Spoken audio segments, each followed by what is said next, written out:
아내와 일찍 사별한 것도 너무나 가슴이 아프고 힘든데 자식에게 버림받은 아버지가 어떤 마음으로 세상을 살아갈 수 있을까요? 그래도 희망을 버리지 않았습니다.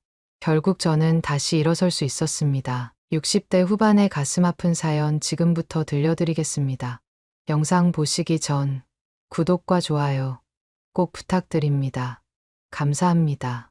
저는 올해로 68살이 된 박정석이라는 사람입니다. 한때 잘 나가던 제 인생이 어떻게 이렇게 됐는지 지금부터 말씀드리겠습니다. 35년간 중견건설회사를 일구며 성공한 사업가로 살아왔죠. 서울 강남에 고급 아파트를 가지고 골프장 회원권도 여러 개 보유했습니다. 제 아내 김영숙과 함께 세 자녀를 모두 명문대에 보냈고요. 여보, 우리 준호가 이번에 투자회사 임원으로 승진했대요. 그래, 우리 아들 정말 자랑스럽네. 미연이도 대기업에서 잘 나가고 태우는 병원장이 됐으니 자식 농사는 완벽하게 지었군. 저희 부부는 매일 아침 함께 아파트 단지 산책로를 걸었습니다. 그날도 평소와 다름없이 아내의 손을 잡고 걸었어요. 가을 햇살이 따스하게 내리쬐던 날이었습니다. 정석 씨, 오늘 저녁에 미연이네 가족이 온다고 했죠?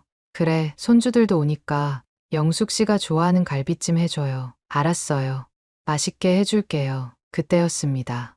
갑자기 아내가 가슴을 부여잡더니 제 손을 놓쳤어요. 표정이 일그러지며 바닥에 쓰러졌습니다. 여보, 괜찮아?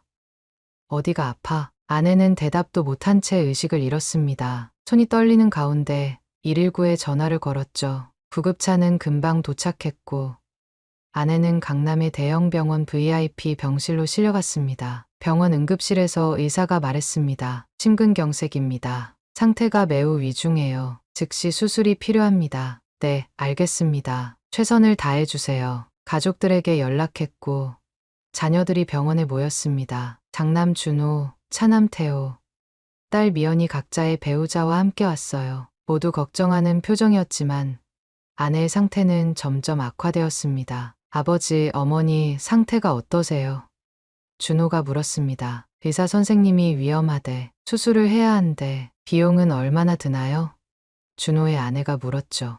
그 말에 순간 의아했지만 너무 당황한 상태라 대답했습니다. 돈은 걱정하지 마. 아버지가 다 낼 테니까. 수술은 진행됐지만 결과는 좋지 않았습니다. 아내는 일주일간 의식을 찾지 못했고 결국 세상을 떠났어요. 장례식장에서 저는 아내의 영정 앞에 무릎을 꿇었습니다. 영숙 씨, 미안해. 내가 더 잘해줬어야 했는데. 눈물이 멈추지 않았습니다. 자녀들도 울었지만 그들의 대화 내용이 귀에 들렸습니다. 어머니, 보험금은 얼마나 될까? 태호가 작은 목소리로 물었습니다. 아버지, 회사는 어떻게 되는 거지? 우리 상속분이 있을 텐데. 미연이 대답했죠. 그 말들이 가슴을 찔렀습니다. 하지만 그때는 너무 슬퍼서 그런 말을 했다고 생각했어요. 아내를 떠나보내고 집으로 돌아온 저는 텅 빈 집에서 홀로 밤을 지새웠습니다. 30년을 함께했던 사람이 이제는 없었습니다. 이것이 제 고난의 시작이었습니다. 아내의 장례식이 끝나고 일주일 후 회사로 복귀했습니다. 하지만 그곳에서 저를 기다리고 있던 것은 충격적인 소식이었어요. 부회장 김준영이 제 책상 앞에 서 있었습니다. 김준영은 제 오랜 친구의 아들로 10년 전부터 회사에서 일해왔죠. 사장님, 죄송합니다만 큰 문제가 생겼습니다. 무슨 일이야?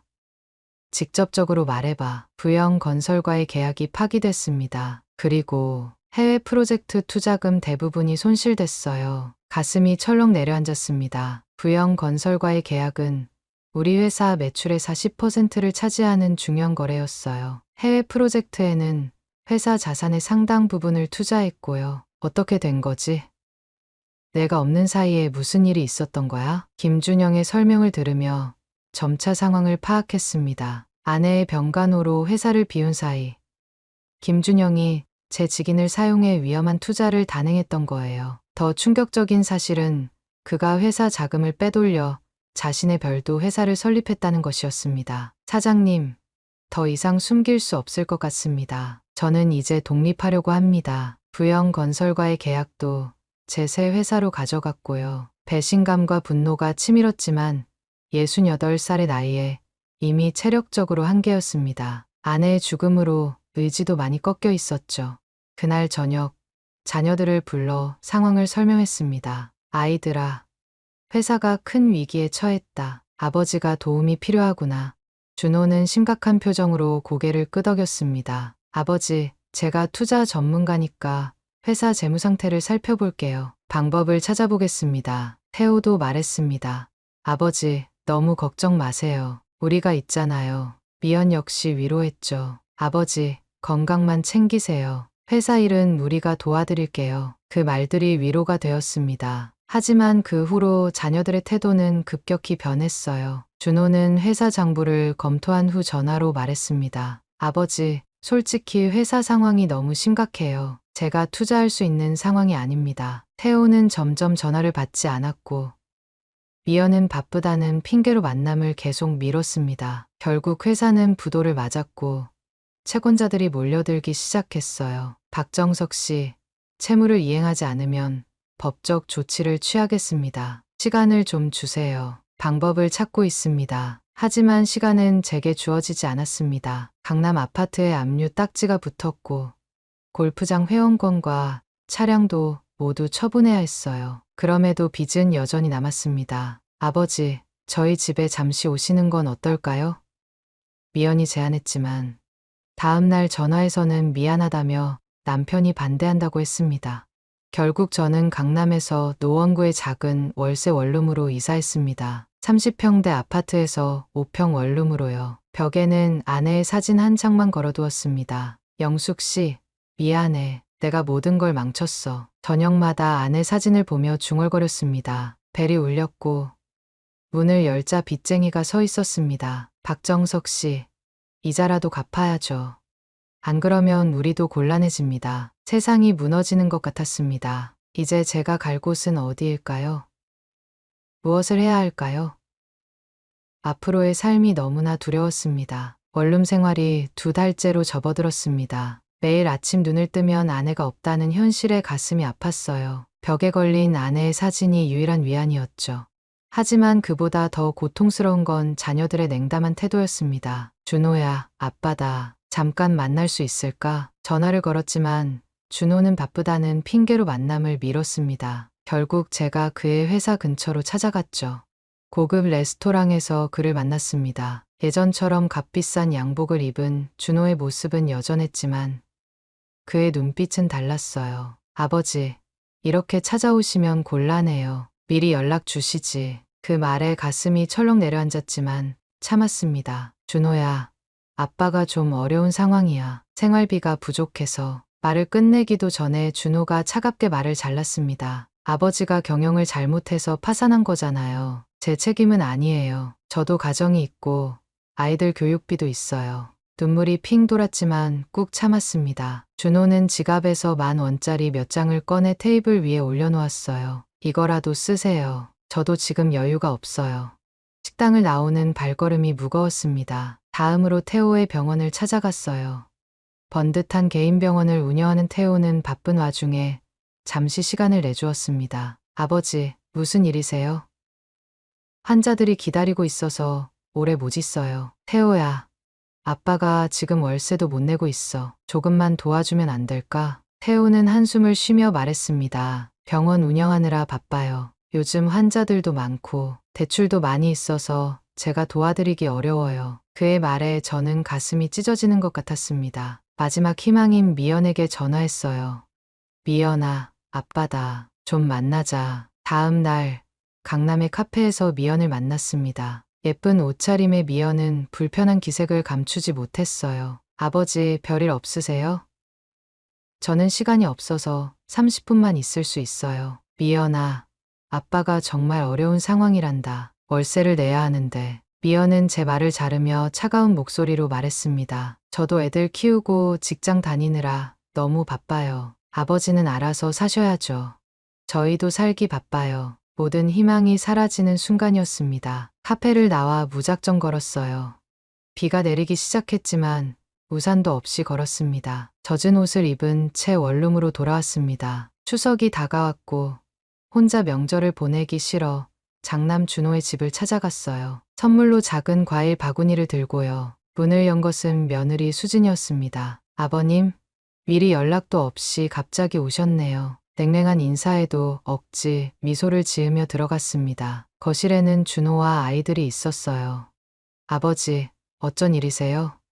준호가 놀란 표정으로 물었습니다. 추석인데 혼자 있기 싫어서 왔다. 며느리 수지는 불편한 표정을 감추지 못했고 저녁 식사 시간에 벌어진 일은 더 모욕적이었습니다. 아버님, 이제 빈털터리면서 뭘 바라고 오셨어요?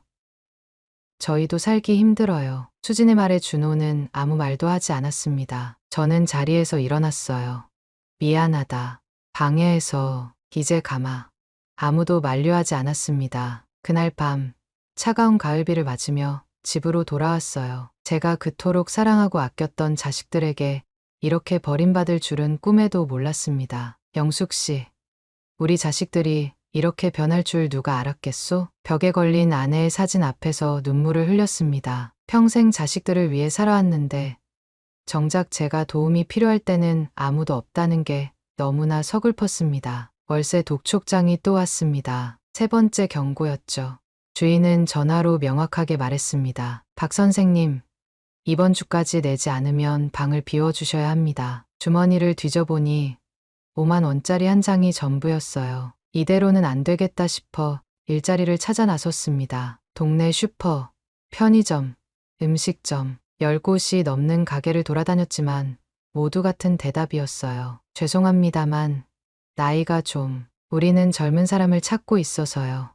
할아버지, 이 일은 체력이 필요해서. 그 말들이 가슴을 찔렀습니다. 한평생 수백 명의 직원을 거느렸던 건설회사 사장이었는데 이제는 허드렛일 하나 얻지 못하는 처지가 되었어요. 결국 고시원으로 이사했습니다. 2평 남짓한 공간, 공용 화장실, 부엌도 없는 이곳이 제 새로운 집이 되었죠. 영숙 씨, 이런 곳에서 살게 될 줄은 몰랐소. 아내 사진을 작은 탁자 위에 올려두며 중얼거렸습니다. 그날부터 새벽 4시에 일어나 인력시장으로 향했어요. 처음 며칠은 일거리를 얻지 못했습니다. 5번째 날, 마트 주차장에서 카트 정리하는 일을 하게 되었어요. 할아버지, 4시간 일하고 3만 원입니다. 할 수 있겠어요? 네, 감사합니다. 열심히 하겠습니다. 온종일 카트를 밀고 다니며 정리했습니다. 다리는 퉁퉁 부었고 허리는 끊어질 듯 아팠어요. 하지만 멈출 수 없었습니다. 이 돈이 없으면 당장 굶어야 했으니까요. 일주일 후 뼈아픈 선택을 하게 되었습니다. 아내가 선물해준 금반지를 전당포에 맡겼어요. 우리의 30주년 결혼기념일 선물이었는데 고작 50만 원에 맡겨야 했습니다. 죄송합니다. 지금 시세가 이래요. 전당포 주인의 말에 고개를 끄덕였습니다. 선택의 여지가 없었으니까요. 그 돈으로 밀린 고시원비를 내고 식료품을 조금 샀어요. 이런 생활이 2달 정도 지속되었습니다. 가끔은 전단지 배포, 가끔은 주차 관리, 때로는 슈퍼마켓 물건 나르는 일, 그날 일거리를 찾아 헤맸어요. 하지만 나이 든 몸은 점점 지쳐갔습니다. 특히 당뇨가 있던 저는 제대로 된 관리를 하지 못해 건강이 급격히 나빠졌어요. 어느 날 몸이 너무 안 좋아 병원에 갔습니다. 간단한 검사 후 의사가 말했어요. 당뇨 합병증이 심각합니다. 즉시 입원하셔야 해요. 얼마나 들까요? 보험 적용해도 최소 100만 원은 필요할 겁니다. 그 말에 한숨만 나왔습니다. 그런 돈은 없었으니까요. 약만 처방받아 나왔어요. 마지막 자존심을 버리고 다시 자녀들에게 연락했습니다. 하지만 이번에는 아예 전화를 받지 않았어요. 문자만 보냈죠. 준호야, 아빠가 많이 아프다. 병원비 좀 도와줄 수 있니? 태호야, 의사인 내가 아빠 좀 봐줄 수 없겠니? 미연아, 아빠가 몸이 안 좋아. 연락 좀 해줘. 아무런 답장도 오지 않았습니다. 그날 저녁, 일하러 가던 중 갑자기 눈앞이 캄캄해졌어요. 길거리에서 쓰러졌습니다. 누군가 말하는 소리가 희미하게 들렸어요. 할아버지, 괜찮으세요? 119 불러요. 의식을 잃기 전 마지막으로 든 생각은 이제 끝인가 였습니다. 세상이 어두워지고 모든 소리가 멀어져 갔어요. 희미한 의식 속에서 누군가의 목소리가 들렸습니다. 박 사장님, 저 알아보시겠어요? 30년 전 3개월 동안 현장에서 일했던 최기철입니다. 눈을 겨우 떴을 때 낯선 천장이 보였습니다. 병원이 아닌 것 같았어요. 옆에는 머리가 희끗한 남자가 앉아 있었죠. 여기가 어디죠? 목소리가 잘 나오지 않았습니다. 제 집입니다. 사장님이 길에서 쓰러지신 걸 제가 발견했어요. 병원에서 응급 처치받고 모셔왔습니다. 그제서야 기억이 났습니다. 최기철, 30년 전 신입사원이었던 청년이었어요. 지금은 주름이 깊게 패인 얼굴이지만 그 눈빛은 여전했습니다. 기철 씨, 어떻게 날 알아봤지? 최기철은 미소 지으며 대답했습니다. 사장님은 많이 변하셨지만 그래도 알아봤습니다. 건설 현장에서 저 같은 말단 직원에게도 항상 따뜻하게 대해주셨잖아요. 눈물이 나왔습니다. 내 자식들은 나를 버렸는데 30년 전 몇 개월 일했던 직원이 나를 기억하고 도와준다니 고맙네. 하지만 난 이제 갈 곳이 있어야. 말을 끝내기도 전에 최기철이 손을 저었습니다. 걱정 마세요. 저희 집에서 편히 쉬세요. 의사 선생님은 당분간 안정이 필요하다고 하셨어요. 최기철의 집은 서울 외곽의 조용한 동네에 있었습니다. 단정한 3층 건물이었죠. 1층은 작은 공장, 2층은 사무실, 3층이 주거 공간이었어요. 저는 전통 장류 사업을 하고 있습니다. 규모는 작지만 20년째 이어오고 있어요. 최기철의 아내 박순자 씨도 저를 친절하게 대해주었습니다. 박 사장님, 밥 먹어야죠. 영양 있는 음식 준비했어요.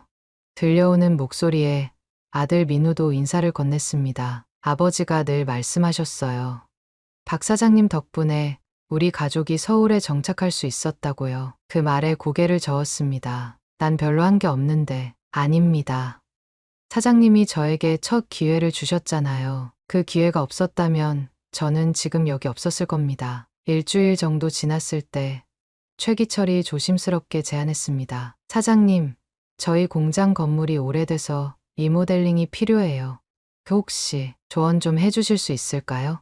건설업에 평생 몸담았던 저는 반가웠습니다. 최기철의 공장을 둘러보며 여러 조언을 해줬어요. 여기 벽은 보강이 필요하고 환기 시스템도 개선해야 할 것 같네. 장류 공장은 습도 관리가 중요하니까. 최기철은 제 조언에 감탄했습니다. 역시 전문가는 다르시네요. 건설 회사 사장이셨으니. 그날 저녁 최기철 부부가 진지하게 말을 꺼냈습니다. 박 사장님, 솔직히 말씀드리면 저희 집에 계속 머무르시는 게 어떨까요?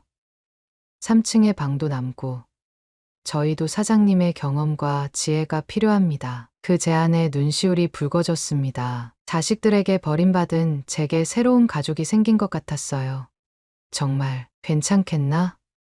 난 이제 늙은이인데 사장님, 저보다 10살 많으신 것뿐이에요. 그리고 사장님의 경험은 저희에게 큰 자산입니다. 그렇게 저는 최기철의 집에 머물게 되었습니다. 건강이 회복되자 공장 리모델링을 직접 돕기 시작했어요. 설계도를 그리고 공사업체와 상담하며 현장을 감독했습니다. 오랜만에 제 전문 분야에서 일하니 활력이 돌았죠. 박 사장님, 덕분에 공사비가 절반으로 줄었습니다. 역시 전문가는 다르시네요. 최기철의 칭찬에 쑥스러워하며 대답했습니다. 내가 할 수 있는 일을 했을 뿐이야. 오히려 난 이렇게 있을 곳을 준 자네에게 더 고마워. 리모델링이 끝난 공장은 훨씬 효율적으로 변했습니다. 생산량은 30% 증가했고 작업 환경도 개선됐어요. 최기철은 기뻐하며 저를 사무실로 초대했습니다. 사장님, 이제부터는 저희 사업에 대해 좀 더 알려드리고 싶습니다. 저희는 전통 방식으로 된장,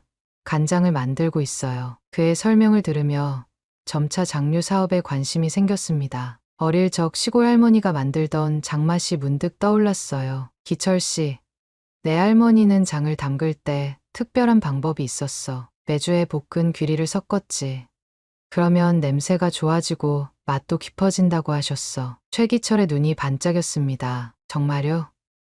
한번 시도해 볼 수 있을까요? 그렇게 저는 최기철의 장류 사업에 조금씩 참여하게 되었습니다. 할머니에게서 배운 방법들, 어릴 적 기억 속 맛을 재현하려 노력했죠. 직원들과 함께 일하며 새로운 삶의 의미를 찾아갔습니다. 박 사장님, 저희 집에 온 건 정말 행운이에요. 사장님 덕분에 저희 회사가 달라지고 있어요. 최기철의 말에 가슴이 따뜻해졌습니다. 버림받은 노인에서 다시 가치 있는 존재가 되어가고 있었죠. 이제는 아침에 눈을 뜨는 것이 기대되기 시작했습니다. 최기철의 집에서 지내게 된 지 3개월이 지났습니다. 공장 리모델링이 성공적으로 끝난 후 저는 장류 제조 과정에 더 깊이 참여하게 되었어요. 어느 날 창고를 정리하다 묵직한 항아리 하나를 발견했습니다. 이건 뭐지?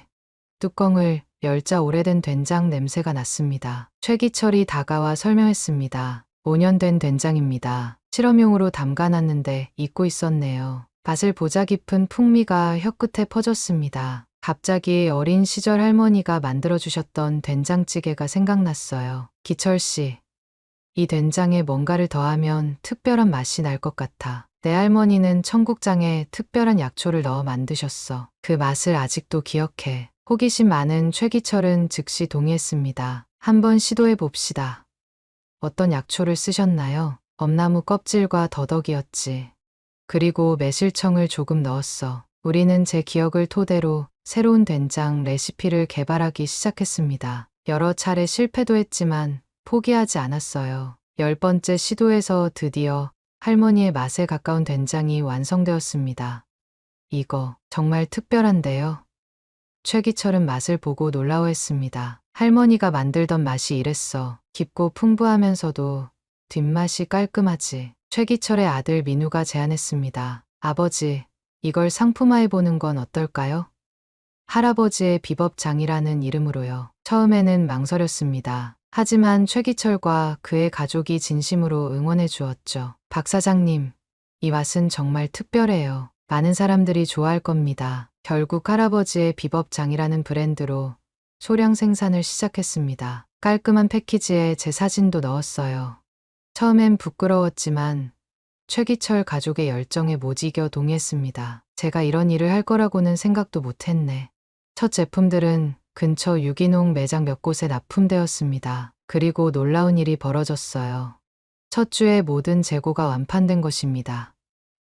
매장 주인들은 더 많은 수량을 요청했고 구매자들의 피드백도 매우 긍정적이었습니다. 이 된장은 뭔가 달라요. 어릴 적 할머니 집에서 먹던 맛이 나요. 간장도 너무 맛있어요. 어디서 구할 수 있나요? 한 달 후 지역 식품 박람회에 참가했습니다. 작은 부스였지만 사람들의 관심을 끌기 시작했어요. 특히 제가 직접 부스에서 이야기를 나누며 제품을 설명할 때 많은 분들이 공감했습니다. 저는 전통 방식에 현대적인 건강 요소를 더했습니다. 제 할머니의 비법을 담았죠. 한 대형 마트 바이어가 우리 부스를 방문했습니다. 이 제품에 관심이 있습니다. 납품 가능하신가요? 최기철과 저는 서로 놀란 표정을 교환했습니다. 이건 큰 기회였어요. 회의 후 계약이 성사되었고 할아버지의 비법장은 서울 지역 10개의 대형 마트에 입점하게 되었습니다. 생산량이 늘어나면서 직원도 늘려야 했어요. 최기철은 저에게 제안했습니다. 박 사장님, 이제 우리 제품의 주역이 되셨으니 정식으로 회사 고문으로 모시고 싶습니다. 월급도 드리고요. 눈물이 핑 돌았습니다. 버림받은 노인에서 다시 일하는 사람으로 가치 있는 존재로 돌아온 기분이었어요. 고맙네, 기철 씨. 정말 고마워. 그날 저녁 아내의 사진을 보며 중얼거렸습니다. 영숙 씨, 보고 있소? 내가 다시 일어서고 있소. 이제 걱정하지 말아요. 저는 더 많은 레시피 개발에 몰두했습니다. 청국장, 고추장, 쌈장. 할머니에게서 배운 모든 기억을 되살려 새로운 제품들을 만들어냈어요. 각각의 제품에는 저만의 이야기가 담겨 있었습니다. 이 고추장은 내가 10살 때 할머니가 담그시던 거야. 볶은 쌀가루와 산에서 딴 송이버섯을 넣었지. 모든 제품이 입소문을 타기 시작했습니다. 건강식에 관심 있는 젊은 층부터 전통 맛을 그리워하는 노년층까지 다양한 고객들이 생겨났어요. 제 인생이 68배 새롭게 시작되고 있었습니다. 할아버지의 비법장이 시장에 나온 지 1년이 지났습니다. 대형 마트 10곳에서 시작한 판매는 이제 전국 50개 매장으로 확대되었고 매출은 10배 이상 증가했습니다. 최기철의 작은 공장은 이제 30명의 직원을 둔 중소기업으로 성장했어요. 어느 날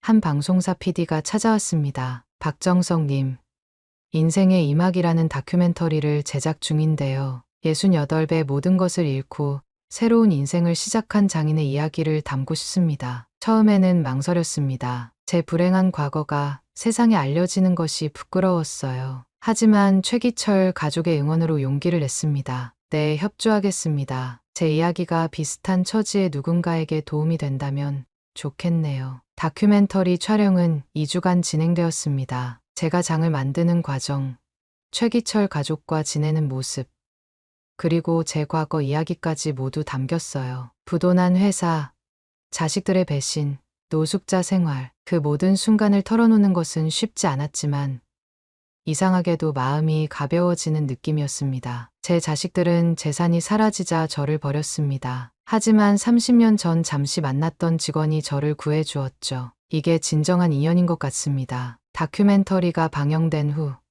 반응은 폭발적이었습니다. 많은 사람들이 제 이야기에 공감하고 응원의 메시지를 보내왔어요. 할아버지의 비법장에 대한 관심도 급증했고 온라인 주문이 쇄도했습니다. 박 사장님, 이제 해외 수출도 시작해야 할 것 같아요. 일본에서 문의가 왔습니다. 최기철의 말에 놀라웠습니다. 해외 수출이라니, 제 장이 세계로 나간다는 생각에 가슴이 벅차올랐어요. 회사는 급성장했고 최기철은 중대한 제안을 했습니다. 박 사장님, 우리 회사의 공동대표가 되어주세요. 사장님 없이는 이 성공이 불가능했습니다. 눈물이 핑 돌았습니다. 버림받은 노인에서 이제는 성공한 기업의 공동대표가 된다니 꿈만 같았어요. 정말 괜찮겠나?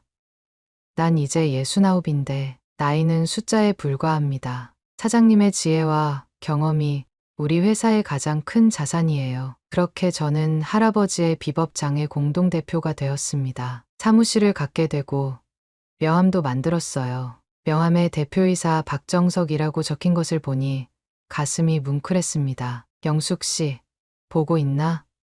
내가 다시 사장이 되었소.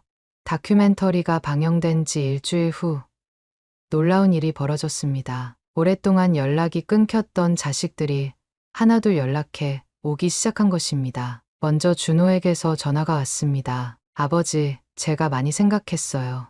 다시 한번 만나고 싶습니다. 태우도 병원 카드를 보내왔습니다. 아버지, 건강검진을 무료로 해드리고 싶습니다. 연락 주세요. 미연은 직접 찾아왔습니다. 회사 로비에서 그녀를 마주했을 때 가슴이 철렁했어요. 아버지, 정말 죄송합니다. 다시 한번 기회를 주실 수 있을까요? 그들의 갑작스러운 태도 변화가 의아했지만 한편으로는 그들의 진심을 믿고 싶기도 했습니다. 그래서 조심스럽게 관계를 다시 시작했어요. 하지만 곧 그들의 진짜 의도가 드러났습니다. 준호가 사무실을 찾아와 제안했습니다. 아버지, 제 투자회사가 지금 어려운 상황이에요. 할아버지의 비법장에 투자할 수 있을까요?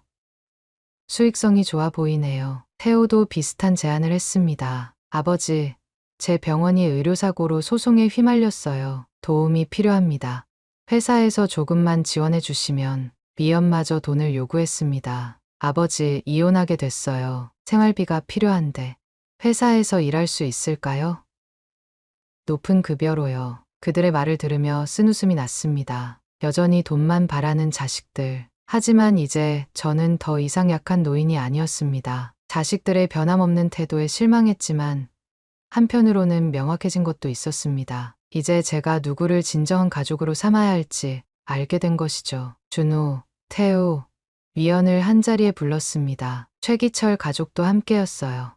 다들 왔군. 내가 할 말이 있어서 모였어. 자식들은 기대에 찬 표정이었습니다. 아마 제 회사 지분이나 돈을 줄 거라 생각했겠죠. 먼저 소개할 사람이 있구나. 이분은 최기철 씨. 30년 전 우리 회사에서 3개월 일한 직원이었어. 내가 길에서 쓰러졌을 때 날 구해주셨지. 준호가 무례하게 끼어들었습니다. 아버지, 그런 이야기는 나중에 하시고 회사 일부터 얘기해요. 참을 수 없는 분노가 치밀었지만 침착하게 말을 이어갔습니다. 바로 그 회사 이야기를 하려던 참이었다. 난 오늘 중대한 결정을 내렸어. 모두의 시선이 집중되었습니다. 할아버지의 비법장의 지분 60%를 최기철 가족에게 증여하기로 했다. 자식들의 표정이 굳어졌습니다. 나머지 40% 중 30%는 직원들에게 나누어 주고 10%만 내가 갖기로 했어. 미연이 소리쳤습니다. 아버지, 우리는 어떻게 된 거예요? 우리가 가족이잖아요. 쓴웃음이 나왔습니다. 가족. 내가 모든 걸 잃었을 때 너희는 어디 있었지? 아파서 쓰러졌을 때 날 돌봐준 사람이 너희였나? 태호가 항변했습니다. 그때는 저희도 상황이 어려웠어요. 그래, 그랬겠지. 하지만 진짜 가족은 어려울 때 함께하는 거야. 기철 씨 가족은 내가 아무것도 가진 게 없을 때 날 받아줬어. 그게 진정한 가족이라고 생각한다. 준호의 얼굴이 붉어졌습니다. 아버지, 이건 배신이에요. 우리한테 이럴 수 없잖아요. 참을 수 없는 분노가 폭발했습니다. 배신. 내가 그런 말을 할 자격이 있나? 추석에 찾아갔을 때 내 아내가 나를 어떻게 대했는지 기억나? 이제 빈털터리면서 뭘 바라고 오셨어요? 라고 하지 않았나? 준호는 할 말을 잃었습니다. 내가 길거리에서 쓰러졌을 때 왜 내 전화에 답하지 않았지? 내가 고시원에서 살 때 왜 한 번도 찾아오지 않았지? 미연이 울먹였습니다. 아버지, 저희가 잘못했어요. 한 번만 기회를 주세요. 고개를 저었습니다. 기회는 이미 줬었다. 하지만 너희는 내가 성공하자 돈만 보고 다시 왔어. 내게는 이제 진짜 가족이 생겼다. 너희처럼 재산만 바라보는 사람들은 필요 없다. 그날 이후 자식들과의 관계는 완전히 끊어졌습니다. 미련은 없었어요. 대신 최기철 가족과 더 끈끈한 유대를 쌓아갔습니다. 할아버지의 비법장은 계속 성장했고 2년 후에는 중견기업으로 발돋움했습니다. 박람회에서 상도 여러 번 받았고 해외 수출도 본격화되었어요. 저의 이야기는 많은 노인들에게 희망이 되었습니다. 어느 날 최기철이 특별한 소식을 전했습니다. 박 사장님, 우리 회사가 상장 준비를 시작했습니다. 사모펀드에서 투자 제안이 들어왔어요. 놀라웠습니다. 제 인생이 이렇게 역전될 줄이야. 더 놀라운 일은 그 다음에 일어났습니다. 신문을 보니 준호의 투자회사가 파산했다는 기사가 실렸어요. 태호의 병원도 의료사고로 폐업 위기에 처했고 미연은 취업 난민이 되었다고 했습니다. 복수심이 생길 법도 했지만 이상하게도 그저 담담했습니다. 그들의 결과는 그들 스스로 만든 것이니까요. 이른 생일에 최기철 가족과 회사 직원들이 깜짝 파티를 열어주었습니다. 박 사장님, 저희에게 새로운 삶을 선물해 주셔서 감사합니다. 눈물이 흘렀습니다. 제가 새 삶을 선물 받은 건지, 제가 선물한 건지, 서로가 서로에게 선물이 된 셈이죠. 아내의 사진을 보며 중얼거렸습니다. 영숙 씨, 보고 있소?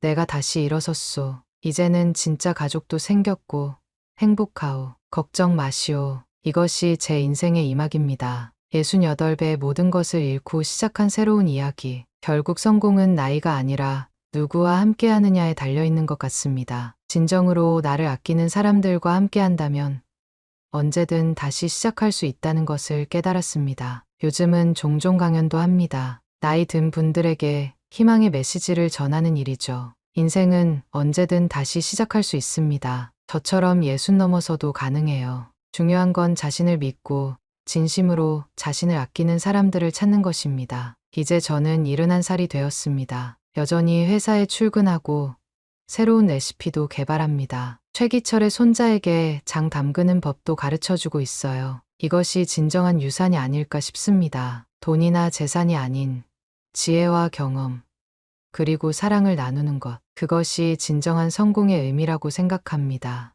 오늘 영상 여기까지입니다. 구독과 좋아요는 큰 힘이 됩니다. 감사합니다.